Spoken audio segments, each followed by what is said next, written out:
Hello and welcome back to my channel guys, and welcome to the second episode of the series that is called Motorcycles Back to the Basics. Yes guys, this is episode 2. In episode 1 we talked about commuter motorcycles, and in case you missed that, I will leave the video up in the cards. So guys, the topic for today's video is going to be cruiser motorcycles. So guys, the word cruiser has the word cruise in it, and that is exactly the purpose of this motorcycle. The buyer of this motorcycle generally wants to get from point A to point B as comfortably as possible, soaking in the beauty of the nature. Speed is not an important criteria. In fact, it is not even a criteria for the buyer. He just has to get from point A to point B comfortably. That is how the cruiser buyer generally is. So guys, these motorcycles originated back in around the 1950s in America, and the main characteristics of this motorcycle are they have a very comfortable seat. Also, they have a very approachable seat height, by which I mean that the seat height is pretty low so that any rider of any height can obviously get onto it. Also guys, the foot pegs of this motorcycle are generally forward set so that when the rider sits, he can extend his legs and sit comfortably. Also, when the rider sits on this motorcycle, he generally sits erect or with his spine bent a little towards the back. Now let's take a look at some of the really good cruisers. So guys, there are many honestly. My favorite cruiser is obviously the Land Whale, which is the BMW R18. Also guys, the Honda Rebel series is a really good cruiser series. They have motorcycles from low displacement to high displacement, and obviously you can take so many motorcycles from Harley Davidson and Indian. They are amazing cruisers as well. Also guys, now let's take a look at the cruiser engine. So guys, cruiser engines are generally high displacement engine, but because this market has become so vast, you can even get them as low displacement engines. Yes guys, that is happening. So they are either high displacement or low displacement engines, and they have a lot of focus on low end torque and not so much focus on horsepower. Yes guys, the reason behind this is simple. The cruiser rider generally wants to cruise from point A to point B, and low end torque and that feeling of power in that low range is what the cruiser rider really wants. Yes guys, to actually have a really very nice commute and a very seamless commute, this low end torque is very essential. These motorcycles generally do not have a lot of horsepower because you do not want to rev these motorcycles out all the way to the limiter and do some quick shifts, because that is not what this motorcycle is meant to do. And obviously these motorcycles make their peak power at somewhere in the mid-range or maximum the upper mid-range, nothing more than that, in the low end as well. They make their maximum power there because that is where the sweet spot for these engines actually is, and that is how they are tuned. So guys, from that, let's move to the next question. That is, who is this motorcycle meant for? So guys, in simple words, it is meant for a rider who prioritizes comfort above anything else. And also guys, speed is not even in the priority list of this rider. So yes guys, this makes me think that this cruiser motorcycle is a very good dad bike.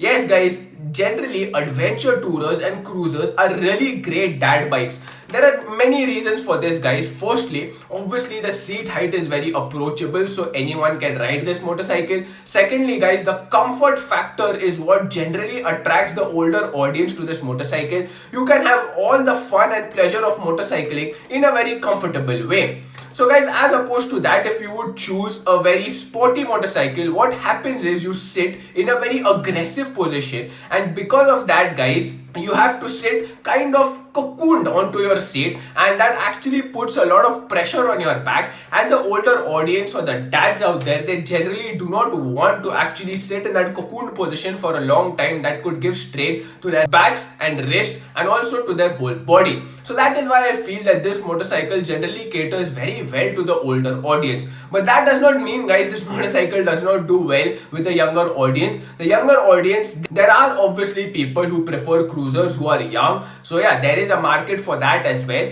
But mostly these motorcycles do appeal to the older people. So guys, from that, let's take a look at some of the Indian cruiser motorcycles that are very popular.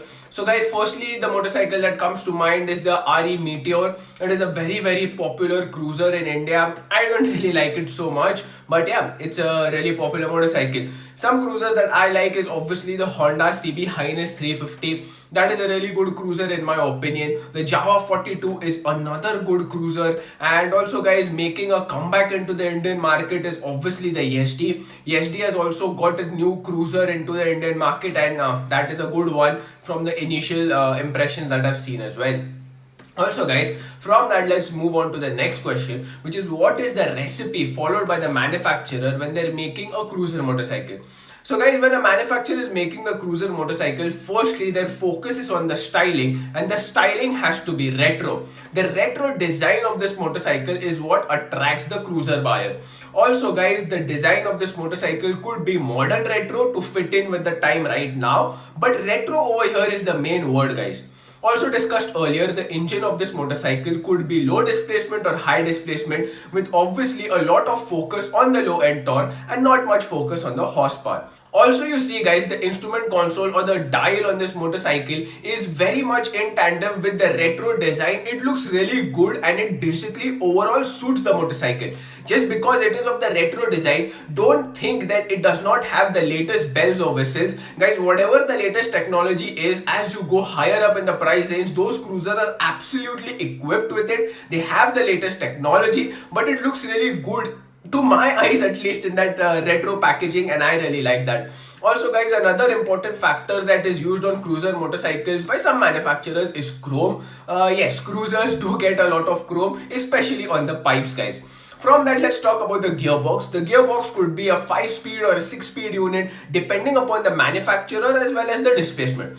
Also guys, the cruisers that we see, the main selling factor for these motorcycles is that they are very sturdy, big, heavy motorcycles, and they have a massive road presence. Yes guys, the buyer of this motorcycle wants a big, sturdy, massive motorcycle that looks really intimidating, and the manufacturers make sure that their motorcycles fit the bill. The voice note on the cruiser is really very bassy and very loud when it comes to cruisers of the higher range guys.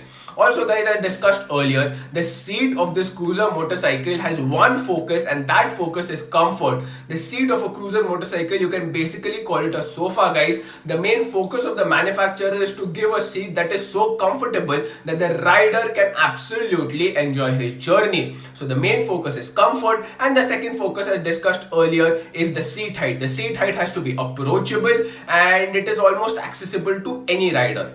Also guys, the pillion comfort on a cruiser can be very good, it could be average, or it could be non-existent. You may not even get a pillion seat depending upon the type of cruiser and the company that you actually go for. Also guys, the handlebar of this motorcycle is actually in a very normal position. You don't have to bend your back or anything like that, so easily approachable and accessible handlebars is what you get on this motorcycle. And also, as we have discussed earlier, the foot pegs of this motorcycle are very forward set, giving a lot of comfort to the rider.